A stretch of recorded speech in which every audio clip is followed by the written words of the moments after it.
Welcome to this edition of Inside the Academy Studio. Today's conversation will be about the best of the rest. Those movies that got some Academy recognition, but not the top prizes recognition. Which is Best Picture, by the way. Which is Best Picture, absolutely. Yeah. Me and my co-host will go through the films that we saw that got some Academy recognition. It's a little different format, but we thought we'd try it out. Okay, so the first film that one of us saw was The Adventures of Tintin. I saw Tintin in late December. It was a very, very entertaining movie, but it was pretty much like if you take Indiana Jones and take Indiana Jones' character out of Tintin, which is because Tintin's a blank character, right? Right. And just focus on adventure. It's very entertaining, very colorful, but admittedly there's not a lot of character development, but it's still a very solid movie. But is character development needed because these are such beloved and known characters, especially around the world? That's one of the appeals of Tintin, they say, because Tintin's a blank slate, and Right. that just allows the adventure to build around him. Right. Tintin has been recognized for an original score nomination for John Williams. How about the score? Good score. Okay. That's all I have to say. John Williams score. I don't think I can hate those. The next film we will discuss is Bridesmaids. Bridesmaids is nominated for 2 awards: supporting actress, and original screenplay. I viewed Bridesmaids in the summer. I felt it was an interesting script. It was, it uses the trope of a wedding, which has been known for 400 years to be something you always need in a comedy. Oh yeah. Like Shakespeare and stuff, right? Yeah, or just right after the Restoration era, Yeah. in English writing, a wedding, and then there's some good performances. Melissa McCarthy's got a lot of buzz. I felt she did a good job. I felt it was not a fantastically deep performance, but as a comedic performance, it had its moments. And the screenplay, it's not. I don't think it's revolutionary like people are saying that girls can swear and do goofy stuff. I think it was a film that is better more in the journey of friendship than it was in its loud humor. Can I call you out on this? You watch it because of Rose Byrne. I do enjoy Rose Byrne. All right. There's my call out for the next film that received Academy recognition that both of us have seen is Drive, starring Ryan Gosling, Unfortunately, Carey Mulligan. One recognition, sound editing. That's it. Let's talk about Drive. Drive. You might not have a number of nominations, but I think it's definitely be a movie that I'll remember 10 years from now. Absolutely. 20 years from now, I felt Drive was just a brilliant film. yeah. You have just the counteracting of extremely violent moments with extremely quiet moments. Yeah. It's stylized, great soundtrack, great performances, and a very engaging story. Right from the bat, you see that first opening scene driving through when he's the getaway driver in Los Angeles. Yeah. And like I said, I've always considered LA movies be portrayed very ugly. Right. But this movie, sure, it wasn't the nicest parts, but it was a very captivating city. It showed a lot of character in the city, which is something that's not always done with Los Angeles. Yeah, you can feel that Los Angeles doesn't have character or street sense. It showed more the street sense of LA that you see in movies like New York, right? LA's always promoted as superficial. Like it's just very blank city, but like Drive really got a character out of the city. Yeah. And that on top of exciting action, good direction, and Albert Brooks getting snubbed. Albert Brooks all throughout the season had a really, really buzzworthy film because he's a really comedic writer, comedic actor, and doing a very bad guy role, and he does a good job of being that cold, facing, ruthless guy. And I think Drive is one of the best films I've seen this year. Definitely. #Year of Gosling. Year of Gosling. You had to say that once. Ryan Gosling, 3 movies, and really put him back on the map. Next film we're going to discuss is The Girl with the Dragon Tattoo, a remake of the Swedish book and film. It received 5 nominations, including Best Actress for Rooney Mara. So let's begin with Rooney Mara. Well, if anybody sees this movie, Rooney Mara's performance is going to stand out the most. She plays a pitch perfect representation. Like even maybe detracted the film without the movie's unnecessary, Right. did admit that Rooney Mara's performance was a highlight. Yeah.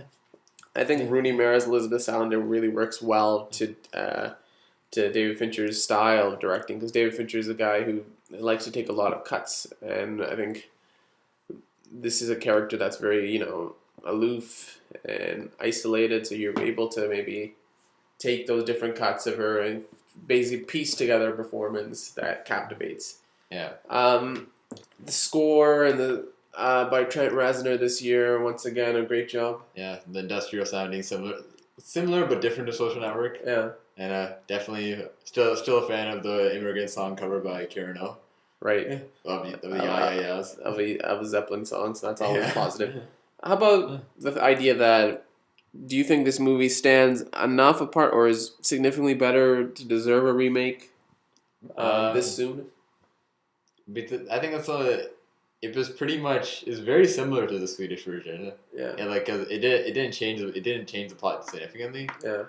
But it was pretty much just detractors do say it's essentially just an English dub with American and British actors. Right. Versus, so it doesn't maybe significantly better or significantly different from the original, but but it's worthy in its own right. Yeah, I mean, I haven't seen the original or read the book, but Yeah, I still I thought it was a very thrilling ride, a good mystery. I had not known the source material. It had me captivated. Yeah, the main mystery, which didn't make it the most movie, was good. It did get a little veered off track it did go a little bit too long with the personal stories towards the end. Right. But it definitely another movie worth a watch. Okay. The next film that received some Academy recognition, I'll have to say, is The Castle. Your Castle is Under Attack. Yeah. The final Harry Potter film. I think just say Hogwarts is Under Attack. Hogwarts is Under Attack. Yeah. This 8-part series received 3 nominations this year, including visual effects. Was this a satisfying conclusion? Most definitely. And this is coming from a Harry Potter fan. I've been a Harry Potter fan since the year 2000. Right. This we've had some low points in the movie that you didn't like, but this movie wrapped it up as perfect as I wanted. Yeah. The action was perfect. The final, the last scenes when you see Harry Potter mulling over life and death. Yeah. Like how it was captured in the book, I thought it was very well done in the movie, and it definitely made it worth it to pay for this movie, pay for one story twice just to get that development as well the great action. Well, they set the scene by splitting it into 2. They made this one much more leaner. It was focusing on those big scenes and the big payoffs we get with Neville, with Ron and Hermione, with Harry against Voldemort. And don't forget Molly Weasley. Molly Weasley, yes, of course. Helena Bonham Carter got hers. It was a film that I've been seeing Harry Potter films since the beginning, since 2001. It was a maturation of a film series. It has very high moments, and it was just a very satisfying ending to it. Most definitely. It's sad to see it go because Harry Potter has been the longest film series I've kept track of since the beginning. Right. But it was a worthy finish. Next, The Ides of March, directed by George Clooney, starring Clooney and Gosling, recognized and adapted screenplay. I think right away we gotta say this film is structured as a political thriller where Gosling's character is obviously faced with adversity and has to use any means possible to stay relevant. Yeah. Can we talk about the kitchen scene, the stare-off between Clooney and Gosling? Your impressions of that? Well, I thought it was great. It shows that this is actually the first George Clooney directing I've seen. Right. And it shows that how he can handle behind the camera work too. And he handled it well. I think because he knows this movie of politics, which probably 90% of the population would find dry. Yeah. But he keeps it. But he, like I said, he based it inspired by Julius Caesar's story, which kept it more interesting for. Well, the title is it's based on the Farragut North play. Yeah. But the title is to make it more universal, based on the betrayal. Yeah. Yeah. Okay, next, Margin Call. I viewed Margin Call, which is recognized for original screenplay. It's the story about one of the most It's a good title. I haven't seen the movie. important companies on the brink of the economic recession we have today, and how basically it was a stimulus to begin with it. It was a fantastic script, a lot of dense business rhetoric, good scenes of people in high places preparing to take the big fall. Some more gracefully, some others. It was a small picture, and I think definitely people should check it out. Yeah, and the distribution method helps. But how's it distributed this year? Very unique. Very new, yes. Video on demand. It was really just a small film that was now recognized by the Independent Spirit Awards, which is a good job. Rango.